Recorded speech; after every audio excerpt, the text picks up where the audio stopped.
Hey, what's up, you guys? Welcome back to the show. I'm Sean David, and as always, thanks for tuning in. If you follow my channel on a regular basis, then you know that I have a podcast segment where I interview former NBA players.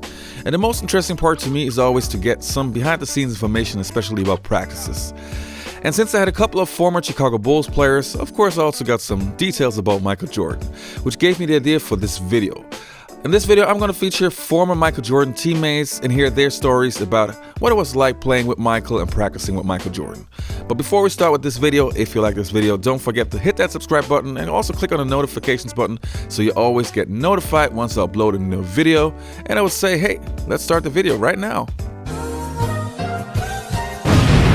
So the first player on this video is going to be Steve Kerr, today's head coach of the Golden State Warriors. Steve played with Michael Jordan in the golden age of the 1990s, winning 3 championships with the Chicago Bulls. And of course, he also has some really interesting stuff to say. Like the most intense practice player I've ever been around. And his theory was that he was going to put pressure on all of us every day in practice so that we'd be ready for the playoffs and the pressure that comes with adversity. And so it was not easy being his teammate. He challenged you. You had to stand up to him and prove your worth. And so we got into it one day. It was just a competitive practice, and there was trash talking, and you know, we got into it a little bit. I mean, it's something that happens, frankly, probably 3 times a year on every team. But when Michael Jordan is involved, it gets a little more. But I'm not going to beat anybody, but I will fight people. I'm going to lose every time, but I've got a competitive, insecure streak in me. And the next player on the list is going to be Horace Grant. Horace Grant played with Michael Jordan in the late 1980s, but also, of course, in the 1990s, winning 3 championships with Michael Jordan before he then went to the Orlando Magic and losing out on another 3 championships. Well, Horace, too bad. With MJ, nothing was off limits. Your mom, your wife, your kids, your brother, your dog, you name it. Nothing was off limit, and that's that competitive nature that he had. What was, you see this, but you lived through the mic thing. We didn't see that. What was the difference there, or was there any difference? Oh, it was different. I mean, our practices were so intense because Phil, the mastermind behind everything, would put MJ on the second team. Me and Scotty would be on the first team, and being competitive like he was, man. Unreal. And, you know, of course, punches got thrown, many fights. I'm just so happy that social media wasn't back then. You and Mike ever get into it yourselves? You guys ever scrap or no? No, not physically, but verbally, we went at each other. You thought about smacking Mike, though? No, of course not, because if MJ goes out, the Bulls goes out. No. I mean, just a couple guys that Michael punched. Was it just Bushler and like Steve Kerr? Was he just beating up the little white boys? Let's be honest. No, he beat up a big white boy, Will Perdue. So the next player on our list is going to be BJ Babyface Armstrong. BJ Armstrong was one of my favorite players in the 1990s. He also joined the Chicago Bulls in the late 1980s, was an NBA All-Star, and also helped Michael Jordan to turn the whole Chicago Bull thing around, winning 3 championships with MJ.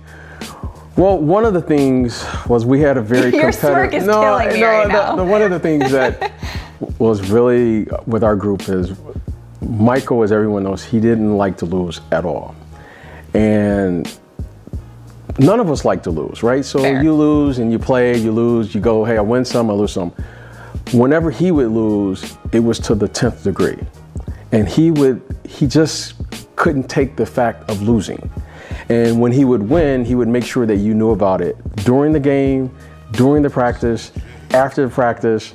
He was just constantly on you. But when he lost, it was war. He was ready to fight, and he literally was ready to fight. So we took the game just like we took that right to practice, and our practices became more competitive than the games.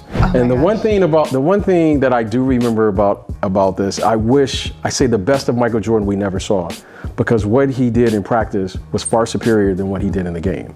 Why didn't it translate? I think because it was more talking. It was the trash talking, the things that you could do, and I think he was like an artist. He could experiment more in practice than he probably could during the game. So I think in practice he was just that much more competitive.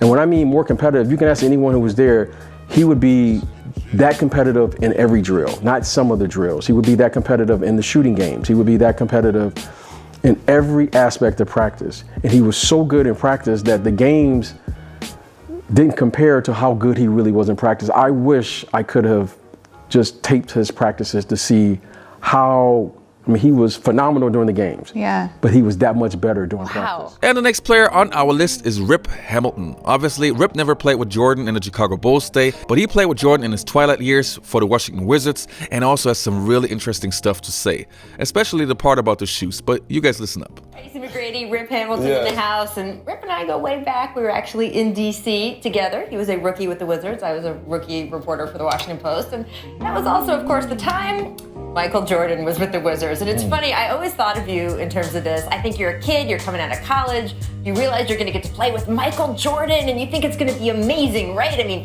Michael's going to take you under his wing, he's going to share everything he knows, you're going to go on long walks together, right? Whatever it is. Except Washington MJ, people, not a very happy MJ. He was like ornery old man MJ. And Rick, I remember a lot of cursing. You do. You pretty were there. much. You've seen it. There was like cursing, and then there was more cursing, and then there was like a little more cursing from Michael, and he was not as generous to the younger players in those moments as one might have thought, right? Well, like I tell people, Michael was fun. He had a unique personality. Great to be around. Great to be around. Like when I was on the basketball court at times with him, he would show me the whole medium range game. Like he would dribble 2 times, pull up in the middle of the court and says, "Hey, Rip, get that in your game. That's the hardest play in the game of basketball to guard." Yes, sir. But then there was also another side where it was the talking trash Michael Jordan.